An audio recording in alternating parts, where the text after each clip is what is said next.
प्रभू श्री ख्रिस्ताच्या नावामध्ये पुन्हा एक वार आपल्या सर्वांना सलाम. या सकाळी नॉर्थ महाराष्ट्र सेक्शनच्या मॉर्निंग डिवोशन मध्ये पुन्हा एकदा आपलं स्वागत आहे. या आजचं दिव्य वचन आपण वाचूया.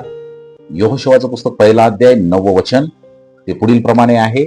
मी तुला आज्ञा केली आहे ना, खंबीर हो, हिम्मत धर, घाबरू नको, कचरू नको, कारण तू जाशील तिकडे तुझा देव परमेश्वर तुझ्या बरोबर असेल. प्रियजनानो, किती बलवान आणि किती सामर्थ्यशाली परमेश्वर यहोशुआ संगती होता, याचं हे जिवंत उदाहरण आपल्याला या ठिकाणी पाहावयास मिळतं. प्रियजनानो, यहोशुआ बद्दल जर आम्ही बघितलं तर यहोशुआ मोशेनंतर इस्रायल लोकांचे नेतृत्व स्वीकारत होता आता, आणि इस्रायल लोकांचा तो नेता बनणार होता. आणि ही त्याचं जे पुढारपण आहे, ही तितकं सोपं नव्हतं, तितकं साधं नव्हतं.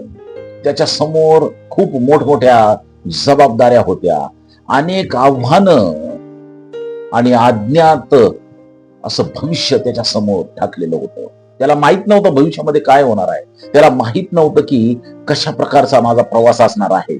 अशा वेळी देवानं त्याला बलवान हो आणि हिम्मत धर अशी आज्ञा दिली होती. जेव्हा त्याला काहीच माहित नव्हतं त्यावेळेस देव त्याला आज्ञा देत होता की बलवान हो आणि हिम्मत धर. देवाने त्याला केवळ धैर्य दाखवण्यास केवळ सांगितलं नाही, तर धैर्याचे त्याला कारण सुद्धा दिलं होतं. देव म्हणला होता, प्रभू परमेश्वराने त्याला सांगितलं होतं की मी तुझ्या बरोबर आहे यहोशुआ, मी तुझ्या संगती आहे म्हणून तू हिम्मत धर.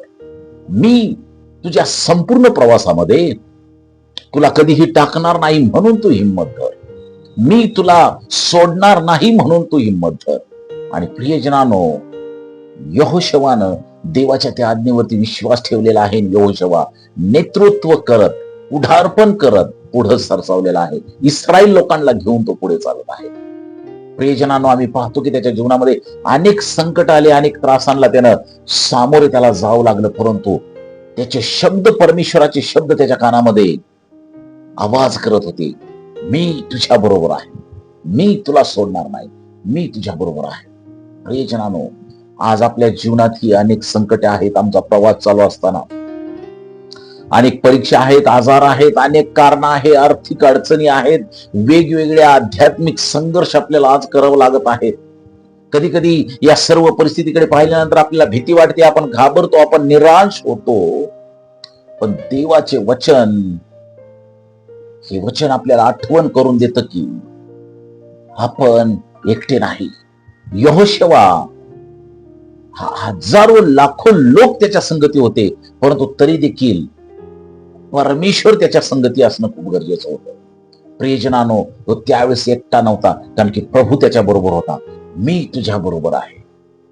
आणि जो देव त्यावेळेस यहोशुआ बरोबर होता, तोच देव आज तुमच्या परिस्थितीमध्ये, संकटांच्या मध्ये, परीक्षांच्या मध्ये, आजारामध्ये तुमच्या बरोबर आणि आपल्या सर्वांच्या सोबत असणार आहे. प्रियजनानो, खरं सामर्थ्य आपल्या क्षमतेतून नसतं, तर देवाच्या उपस्थितीतून खरं सामर्थ्य येत असतं. जेव्हा आपण देवावर विश्वास ठेवतो, तेव्हा तो आपल्याला पुढे जाण्याचे धैर्य, संकटावर मात करण्याचे सामर्थ्य आणि कठीण प्रसंगी शांती प्रदान करण्यासाठी आमच्या बरोबर असतो. मी तुझ्या बरोबर आहे. आज हे वचन ऐकणाऱ्या प्रत्येक व्यक्ती बरोबर परमेश्वर आहे. देव त्याच्या बरोबर आहे.